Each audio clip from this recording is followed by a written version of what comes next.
আসসালামু আলাইকুম প্রিয় দর্শক, আমি হাসিব মারজান আপনাদের সবাইকে আমন্ত্রণ জানাচ্ছি চ্যানেল আই সংবাদে।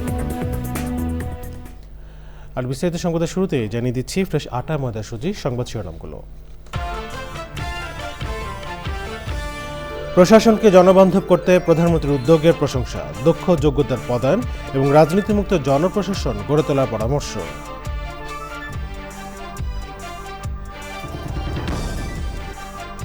তথ্য প্রযুক্তি নির্ভর কৃষির জন্য বাজেট বরাদ্দের কথা জানালেন অর্থমন্ত্রী। কৃষি বাজেট কৃষকের বাজেটের সুপারিশ সরকারকে হস্তান্তর।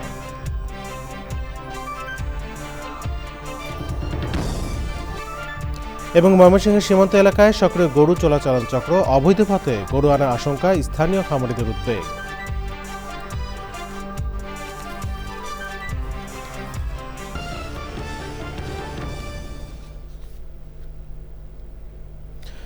সংবাদ শিরোনামগুলো জানাচ্ছিলাম। এখনকার সংবাদ আয়োজন একই সঙ্গে চ্যানেলের ইউটিউব চ্যানেলে এবং চ্যানেলের ওটিটি প্ল্যাটফর্ম স্ক্রিনে লাইভ স্ট্রিম হচ্ছে। চলেছে বিস্তারিত সংবাদে। প্রশাসনকে জনবান্ধব করতে প্রধানমন্ত্রী তারেক রহমানের যে উদ্যোগ, প্রশাসন তার সঙ্গে কতটা তাল মেলাতে পারছে, সরকারের 3 মাসের মাথায় এসে বিষয়টি আলোচিত হচ্ছে জনগণের মধ্যে। জনপ্রশাসন বিশেষজ্ঞরা বলছেন, প্রধানমন্ত্রীর উদ্যোগের সঙ্গে তাল মেলাতে হিমশিম খেতে হচ্ছে অন্যদের। লক্ষ্য অর্জনে মাঠ পর্যায়ের নির্দেশনা বাস্তবায়নে দক্ষ যোগ্য ব্যক্তিদের পদায়ন এবং রাজনীতিমুক্ত জনপ্রশাসন গড়ে তোলার পরামর্শ তাদের। আক্তার হোসেনের রিপোর্ট। সরকারি কার্যালয়ে সেবা প্রার্থীরা যেন অপ্রয়োজনীয় হয়রানি না হয় কিংবা বিলম্ব বা অনিয়মের শিকার না হয়, দয়া করে সে ব্যাপারেও আপনাদেরকে কঠোর নজর রাখতে হবে। প্রধানমন্ত্রী একই রকম নির্দেশনা দিয়েছেন এসপি সম্মেলনেও। আপনারা দায়িত্ব পালন করবেন রাষ্ট্র এবং জনগণের কল্যাণে। একইভাবে ভূমি মেলা উদ্বোধন করেও প্রধানমন্ত্রী কর্মকর্তাদের দায়িত্বের কথা মনে করিয়ে দিয়েছেন। সেবা প্রদান জনগণের প্রতি করুণা নয়, বরং জনগণের সেবা নিশ্চিত করা আমাদের দায়িত্ব বলেই আমি মনে করি। জনস্বার্থকে অগ্রাধিকার দিয়ে প্রধানমন্ত্রীর নানা পদক্ষেপ, সাদামাটা প্রটোকলহীন জীবন, সর্বশেষ সংশ্লিষ্ট 2 মন্ত্রী সহ নিজেই শিশু রামিসার পরিবারের কাছে ছুটে যাওয়া প্রশংসা পাচ্ছে সকলের। জনগণের আস্থা ধরে রেখে সবার আগে বাংলাদেশের যে স্বপ্ন দেখছেন প্রধানমন্ত্রী, তা বাস্তবায়নে পূর্ণ ধ্যান ধারণার প্রশাসন কতটা তৈরি? বর্তমানে জনপ্রশাসনের যে সক্ষমতা এবং সরকারের যে আর্থিক সক্ষমতা, এই দুটি সক্ষমতা কিন্তু মাননীয় প্রধানমন্ত্রীর যেই উদ্যোগ, যেই আগ্রহ, তার সাথে তাল মিলাতে পারবে না। এই 3 মাসের মধ্যে জনপ্রশাসনকে শক্তিশালী করার যেসব উদ্যোগ নেওয়া হয়েছে, সেটাও যথেষ্ট না। এই জনপ্রশাসনকে শক্তিশালী করার জন্য আরও বলিষ্ঠ পদক্ষেপ নেওয়া উচিত ছিল এবং এইখানে অত্যন্ত বুদ্ধিমত্তার পরিচয় দেওয়া প্রয়োজন। দক্ষ ও যোগ্য ব্যক্তিদের পদায়ন এবং রাজনীতিমুক্ত প্রশাসন গড়ে তোলার পরামর্শ এই বিশ্লেষকের। জনপ্রশাসনে কিন্তু দক্ষ, যোগ্য, নিরপেক্ষ লোকের কিন্তু অভাব নাই। আপনি তাদেরকে খুঁজে বের করেন। আপনার সরকার চালানোর জন্য অনুগত লোকের কিন্তু প্রয়োজন আছে, কিন্তু সেই অনুগত লোকটা যেন যোগ্য, দক্ষ এবং অভিজ্ঞ হয়। মূল্যস্ফীতি নিয়ন্ত্রণ, আইনশৃঙ্খলা পরিস্থিতির উন্নয়ন সহ চ্যালেঞ্জ অনেক। তবে প্রধানমন্ত্রী তারেক রহমানের ব্যতিক্রমী রাজনৈতিক আচরণ আশা দেখাচ্ছে সবাইকে। Akhtar Hossain, channel I, Dhaka. সমুদ্রে বহুল প্রতীক্ষিত তেল গ্যাস অনুসন্ধান শুরু করতে যাচ্ছে পেট্রোবাংলা। গভীর ও অগভীর সমুদ্রে অনুসন্ধানের জন্য আজ আন্তর্জাতিক দরপত্র আহ্বান করা হবে। রপ্তানির সুযোগ সহ বিনিয়োগ আকর্ষণে আন্তর্জাতিক তেল গ্যাস কোম্পানিগুলোর জন্য থাকছে নানা সুবিধা দেওয়ার প্রস্তাবনা। বিস্তারিত জানাচ্ছেন রফিকুল বাশার। প্রতিবেশী দেশের সাথে সমুদ্র সীমা নির্ধারণ হলেও গত 16 বছরে সেখানকার খনিজ সম্পদ আহরণ করতে পারেনি বাংলাদেশ। এই সময় গ্যাস সংকটের সাথে বেড়েছে আমদানি নির্ভরতা। সমুদ্রের অগভীর এলাকায় 1 থেকে 11 ও 15 নম্বর ব্লক এবং গভীর সমুদ্রের 8 থেকে 22 নম্বর পর্যন্ত মোট 27টি ব্লকে অনুসন্ধানের জন্য বিদেশি কোম্পানিকে ইজারা দেওয়া হচ্ছে। দরপত্র আহ্বান করতে সব প্রস্তুতি শেষ করেছে পেট্রোবাংলা। গতবার কেন বিড দাখিল হয়নি, তো এই বিষয়টা নিয়ে আমরা আসলে বিডারদেরকে আমরা লিখিতভাবে তাদের কাছ থেকে জানতে চেয়েছিলাম এবং তারা কিছু কিছু বিষয় আমাদেরকে জানিয়েছে। সে বিষয়গুলো আমরা এবার বেশিরভাগই আমরা এবারকার নতুন পিএসসি মডেলে 2026-এ আমরা এটা কনসিডার করছি। বিনিয়োগ আকর্ষণ করতে দেয়া হচ্ছে নানা সুবিধা। সমুদ্রে পাওয়া তেল বা গ্যাস যদি পেট্রোবাংলা না নেয় তবে বিদেশি কোম্পানিগুলো তা রপ্তানি করতে পারবে। পেট্রোবাংলা ছাড়া অন্য কোনো প্রতিষ্ঠানের কাছেও চাইলে বিক্রি করতে পারবে তারা। গ্যাস বা তেলের দাম নির্ধারণ হবে আন্তর্জাতিক বাজারে তেলের দামের সাথে সমন্বয় করে, তবে সর্বোচ্চ ও সর্বনিম্ন দাম নির্ধারণ করা থাকবে। কোম্পানিতে কর্মরত বিদেশিদের কর দেবে পেট্রোবাংলা। অগভীর সমুদ্রে বাপেক্সের জন্য 10% অংশ রাখা হয়েছে। আমরা যদি আপনার অপারগ হই তাহলে এক্সপোর্টের সুযোগ আছে অবশ্যই, সেটা এলএনজি ফরম্যাটে হতে পারে, গ্যাসও হতে পারে। আমরা এবার সর্বোচ্চ এফোর্ট দিয়েছি যে বিদেশি বা আইওসিকে অ্যাট্রাক্ট করার জন্য। প্রাথমিকভাবে বিদেশি কোম্পানির সাথে গ্যাস ক্ষেত্রের জন্য 25 বছর আর তেল খনির জন্য 20 বছরের চুক্তি করা হবে। 2027 সালের শেষের দিকে সমুদ্রে গ্যাস অনুসন্ধান শুরু করা সম্ভব হবে বলে আশা করছে পেট্রোবাংলা। Rafiqul Bashar, channel I, Dhaka. কৃষিতে কৃত্রিম বুদ্ধিমত্তা, রোবোটিক্স সহ তথ্য প্রযুক্তির সর্বোচ্চ ব্যবহার করবে সরকার। অর্থমন্ত্রী আমির খসরু মাহমুদ চৌধুরী জানিয়েছেন, বরাবরের মতো এবারও বাজেটে বিএনপি সরকারের মনোযোগে থাকছে কৃষি।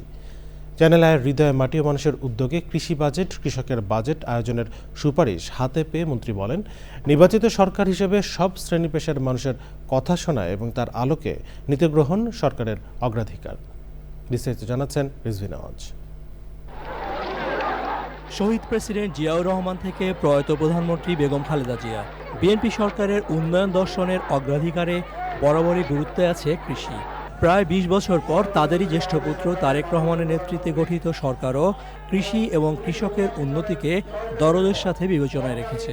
কৃষি উন্নয়নে গণমাধ্যম ব্যক্তিত্ব শাইখ সিরাজের কাছ থেকে কৃষি বাজেট, কৃষকের বাজেট আলোচনার সারসংক্ষেপ পেয়ে কৃষি নিয়ে সরকারের দর্শন তুলে ধরেন অর্থমন্ত্রী।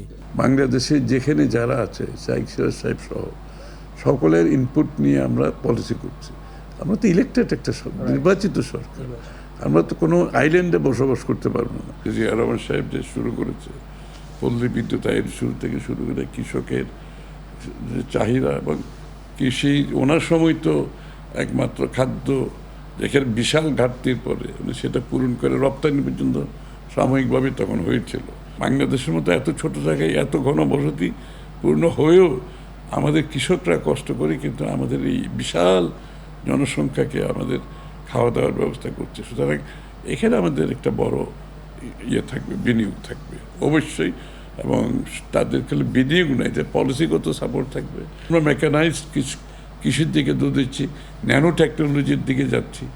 এআইয়ের মাধ্যমে কৃষির উৎপাদন কিভাবে বাড়ানো যায়, ন্যানো টেকনোলজি ব্যবহার করে কিভাবে বাড়ানো যায়, এগুলো সবগুলো আমাদের পলিসিতে আছে। কৃষি বাজেট, কৃষকের বাজেট আয়োজনের প্রায় 1.5 দশকের ধারাবাহিকতা আর 4 দশকের উন্নয়ন সাংবাদিকতার অভিজ্ঞতার আলোকে সমৃদ্ধ শাইখ সিরাজ কৃষি নিয়ে পরামর্শ তুলে ধরেন। এইভাবে তৃণমূল পর্যায় থেকে আসলে ফার্মারের নিডটা কি এভাবে যাচাই করা হয়। টাকা হয়তো দেওয়া হয়, কিন্তু টাকার কোনটা ব্যবহার হয়, কোনটা প্রপার দিয়ে আসলে কৃষকের নিডটা কোন কোন জায়গায় অ্যাসেসমেন্টটা করে দিতে পারলে সেটা নিশ্চয়ই কার্যকারিতা পারে, সেগুলোই করা হয়। বিগত কয়েক বছর এগুলো করে যেটা হয়েছে কিছু রেজাল্ট তো এসছে নিশ্চয়ই। এবার আমরা যেটা সবচেয়ে বেশি, আপনি তো অনেকদিন কাজ করতেছেন। চ্যানেল আই অফিসে কৃষকের বাজেট আলোচনার সুপারিশ হাতে পেয়ে কৃতজ্ঞতা জানান পার্বত্য চট্টগ্রাম বিষয়ক মন্ত্রণালয়ের দায়িত্বপ্রাপ্ত মন্ত্রী দীপেন দেওয়ান। Rizvi Nawaz, channel I, Dhaka. যুক্তরাষ্ট্রের প্রেসিডেন্টের বাসভবন হোয়াইট হাউসের কাছে সিক্রেট সার্ভিসের সদস্যদের সঙ্গে গোলাগুলির ঘটনা ঘটেছে। এতে একজন নিহত হয়েছেন। পেনসিলভেনিয়া অ্যাভিনিউ এবং 70 স্ট্রিট নর্থ ওয়েস্টের মোড়ের কাছে এই ঘটনা ঘটে। বিষয়টি নিশ্চিত করেছেন আইনশৃঙ্খলা রক্ষাকারী বাহিনীর এক কর্মকর্তা। তিনি জানান, এক ব্যক্তি গুলি ছুটছেন এমন খবর পায় সিক্রেট সার্ভিস। পরিস্থিতি নিয়ন্ত্রণে দ্রুত ব্যবস্থা নেন সিক্রেট সার্ভিসের সদস্যরা। এফবিআই পরিচালক কাশ প্যাটেল বলেছেন, ঘটনাটির তদন্ত চলছে। এবারে রয়েছে কনকা ফ্রিজ কোরবানির হাটের খবর।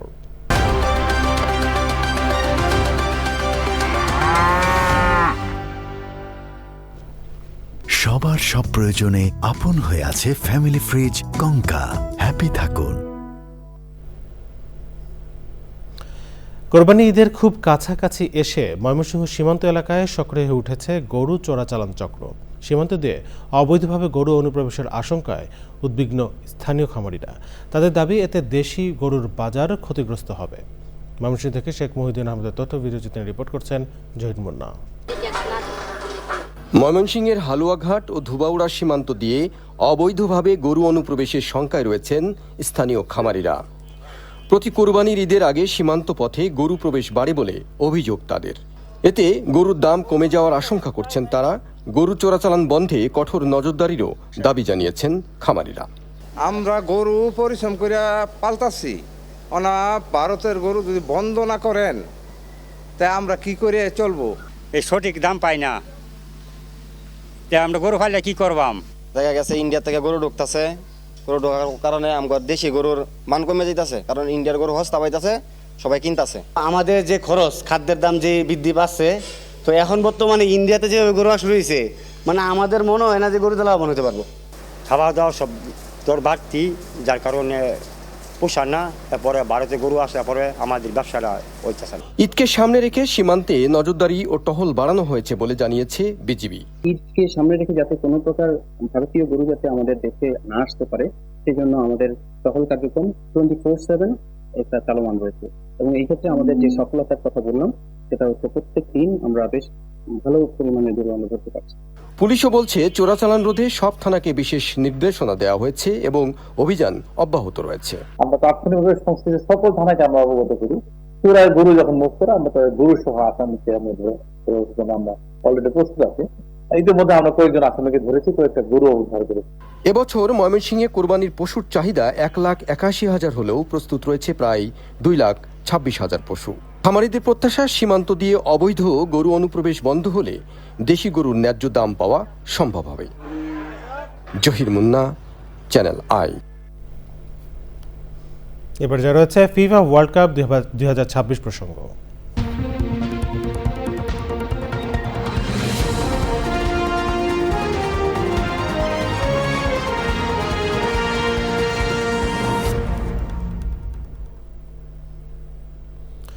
বিশ্বের অন্যতম জনপ্রিয় মর্যাদাপূর্ণ ক্রীড়া ইভেন্ট ফিফা ফুটবল বিশ্বকাপ 1930 সালে উরুগুয়েতে প্রথম আয়োজনের পর থেকে প্রতি 4 বছর পর পর হয়ে আসছে গ্রেটেস্ট শো অন আর্থ হিসেবে পরিচিত আসরটি। তবে ইতিহাসে দুবার এই আয়োজন বাতিল করা হয়। দ্বিতীয় বিশ্বযুদ্ধের কারণে 1942 ও 1946 সালের বিশ্বকাপ হয়নি। বাতিল হওয়া আসর দুটির পটভূমি নিয়ে সানিয়া তন্ময়ের রিপোর্ট। 1930 সালে জুলেরিমের নেতৃত্বে প্রথম বিশ্বকাপ আয়োজন করে ফিফা। চ্যাম্পিয়ন হয় উরুগুয়ে। এরপর 1934 সালে ইটালি ও 1938 সালে ফ্রান্সে হয় বিশ্বকাপ। 1938 সালের আসর শেষ হওয়ার পর পরবর্তী আসরের জন্য 1942 সাল নির্ধারণ করা হয়, হোস্ট জার্মানি। তবে তার আগেই 1939 সালের 1 সেপ্টেম্বর পোল্যান্ড আক্রমণ করে দ্বিতীয় বিশ্বযুদ্ধ শুরু করে জার্মানি। ইউরোপ জুড়ে যুদ্ধের বিস্তার, খেলোয়াড়দের সেনাবাহিনীতে যোগদান ও আর্থিক সংকটের কারণে অসম্ভব হয়ে পড়ে বিশ্বকাপ আয়োজন। 1942 সালের মাঝামাঝিতে আনুষ্ঠানিকভাবে আসর বাতিল ঘোষণা করে ফিফা। যুদ্ধ শেষ হওয়ার পরও পরিস্থিতি স্বাভাবিক হয়নি। 1946 সালে বিশ্বকাপ আয়োজনের কথা থাকলেও ইউরোপের বেশিরভাগ দেশ তখন বিপর্যস্ত। আন্তর্জাতিক ভ্রমণ ও নিরাপত্তা নিশ্চিত করা ছিল প্রায় অসম্ভব।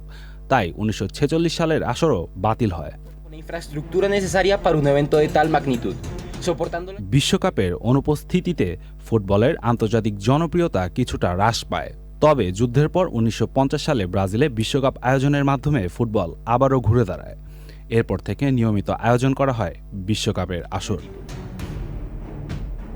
Sania Tanmoy, sports desk, channel I. দিনব্যাপী উৎসবমুখর পরিবেশে শত বছরের ঐতিহ্যবাহী চট্টগ্রাম চেম্বারের নির্বাচনে ইউনাইটেড বিজনেস ফোরামের প্রার্থীরা পূর্ণ প্যানেলে বিজয়ী হয়েছেন। শনিবার সন্ধ্যায় নির্বাচন পরিচালনা বোর্ডের চেয়ারম্যান ও স্থানীয় সরকার বিভাগের বিভাগীয় পরিচালক মনোরা বেগম ফলাফল ঘোষণা করেন। চট্টগ্রাম থেকে ইকবাল হোসেনের ভিডিওচিত্রে রিপোর্ট করছেন চৌধুরী ফরিদ। দীর্ঘ এক যুগ পর শনিবার সকাল ৯টা থেকে বিকাল ৪টা পর্যন্ত বিরতিহীনভাবে নগরের আগ্রাবাদে ওয়ার্ল্ড ট্রেড সেন্টারে টানা ভোট গ্রহণ অনুষ্ঠিত হয়। নির্বাচনে অর্ডিনারি গ্রুপের 12টি পদে মোট ১,৮৪৩টি ভোট পড়েছে, যা মোট ভোটের ৪৬%। অ্যাসোসিয়েট গ্রুপের 6টি পদে 882টি ভোট পড়েছে, যা ৩১.৯৮%। পূর্ব চেম্বারে পরিচালক ছিলাম। পূর্ব আমি ব্যবসায়ীদের জন্য কাজ করছি। এই চেম্বারের মেরামত দরকার, এই চেম্বারকে আগে মেরামত করতে হবে। ব্যবসায়ীদের অনেক সমস্যা, সেই সমস্যাগুলি সমাধানের জন্য আমরা একটা শক্তিশালী চেম্বার প্রত্যাশা করি। আমরা আশা করতেছি আমরা সরকারের থেকে যে নীতিগত সহযোগিতা প্রত্যাশা করি। ব্যবসায়ীদের প্রতি একটা দায়বদ্ধতা থাকবে, চট্টগ্রামের ব্যবসায়ীদের প্রতি অতিরিক্ত দায়বদ্ধতা থাকবে। এটা আমি মনে করি চট্টগ্রামের ব্যবসায়ীদের আরও এগিয়ে যাবে। এখান থেকে ন্যাশনাল লেভেলে চট্টগ্রামের সমস্যাগুলোকে তুলে ধরা যায়। এবারের এই নেতৃত্ব যেন চট্টগ্রামের ব্যবসায়ীদের রাইট প্রতিনিধিত্ব করে, মানে ব্যবসায়ীদেরকে নিয়ে ঐক্য করে আর সামনের দিকে যেসব সমস্যা আছে এগুলোকে মোকাবেলা করে। গত 13 বছর যে একটা ফার আনলাকি 13 বলি আমরা, ওটা কেটে বেরোচ্ছে, যে এটা অনেক আশার একটা বিষয়। নির্বাচনে প্যানেল লিডার হিসেবে ট্রেড অ্যাসোসিয়েশন গ্রুপের মোহাম্মদ আমিরুল হক সহ 6 জন, অর্ডিনারি গ্রুপের 12টি এবং অ্যাসোসিয়েট গ্রুপের 6টি পদে ভোট গ্রহণ হয়। ট্রেড ও টাউন অ্যাসোসিয়েশন গ্রুপের 3টি করে মোট 6টি পদে সমসংখ্যক প্রার্থী থাকায় তারা বিনা প্রতিদ্বন্দ্বিতায় নির্বাচিত হয়েছেন। সন্ধ্যায় নির্বাচন কমিশনার ফলাফল ঘোষণা করেন। তারা যদি কোনো কাজে আটকে যায় আমরা তাদেরকে আমাদের সলা পরামর্শ যা দরকার আমরা সব দেবো। এই ম্যানিফেস্টো যেগুলো আমরা দিয়েছি সেগুলো আমরা বাস্তবায়ন করার ক্ষেত্রে চট্টগ্রামের ব্যবসায়ী সমাজ প্রমাণ করেছে যে তারা কেউর কথা না শুনে ভোট দিয়েছে। প্রায় ৩,৫০০ লোক ভোট দিয়েছে। নির্বাচিত প্রতিনিধি থাকলে তাদের দায়বদ্ধতা থাকে। আমি মনে করি one of the good starting for the Chittagong chamber. পাবো না, সবাই মিলে একটা সলা পরামর্শ করতে হবে। নির্বাচনে মোট 46 ভোট পড়েছে বলে জানিয়েছেন নির্বাচন কমিশন। Chowdhury Farid, channel I, Chittagong. এ পর্যায়ে জানাবো নিটোল টাটা কৃষি সংবাদ।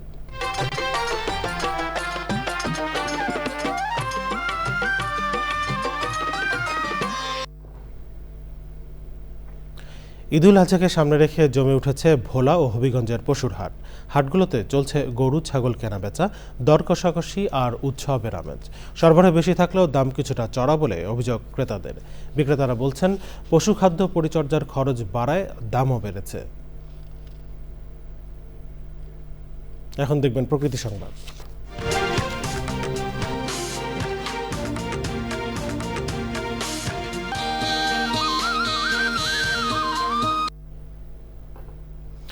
স্বপ্ন দেখে তরুণরা, আর সেই স্বপ্ন যখন মিশে যায় বিজ্ঞান আর প্রযুক্তির সঙ্গে তখনই জন্ম নেয় নতুন সম্ভাবনার বাংলাদেশ।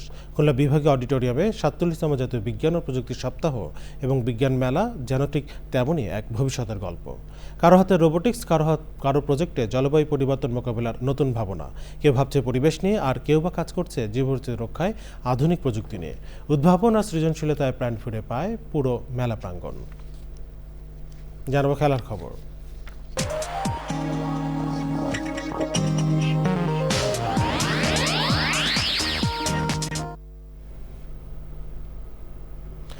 ফিফা ও এএফসির নির্দেশনায় বাংলাদেশ ফুটবল ফেডারেশনের ব্যবস্থাপনায় দেশের 5টি ভেন্যুতে এএফসি গ্রাসরুট ফুটবল ডে ও ওয়ার্ল্ড ফুটবল সপ্তাহ 2026 উদযাপিত হচ্ছে। খুদে ফুটবলারদের অংশগ্রহণে ফুটবল ফেস্টিভ্যাল অনুষ্ঠিত হয়েছে যশোরেও। সেখানে শামসুল হুদা ফুটবল একাডেমিতে গ্রাসরুট ফুটবল দেখতে প্রধান অতিথি হিসেবে উপস্থিত ছিলেন জাতীয় সংসদের স্পিকার হাফিজ উদ্দিন আহমেদ। অনুষ্ঠানে সভাপতিত্ব করেন বাফুফের সভাপতি তাবিথ আউয়াল। বিশেষ অতিথি ছিলেন জাহিদি ফাউন্ডেশনের কর্ণধার নাসের শাহরিয়ার জাহিদি। এছাড়া আর্জেন্টিনার রাষ্ট্রদূত মার্সেলো চার্লসও উপস্থিত ছিলেন। সংবাদ শেষ করবো, তবে যাবার আগে ফ্রেশ আটা, ময়দা, সুজি, সংবাদ শিরোনামগুলো জানিয়ে দিচ্ছি আরও একবার। প্রশাসনকে জনবান্ধব করতে প্রধানমন্ত্রীর উদ্যোগের প্রশংসা, দক্ষ ও যোগ্যদের পদায়ন এবং রাজনীতিমুক্ত জনপ্রশাসন গড়ে তোলার পরামর্শ।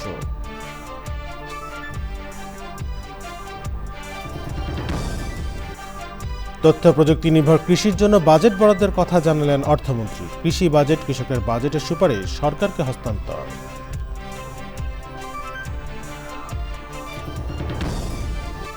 এবং ময়মনসিংহের সীমান্ত এলাকায় সক্রিয় গরু চোরাচালান চক্র, অবৈধ পথে গরু আনার আশঙ্কায় স্থানীয় খামারিদের উদ্বেগ।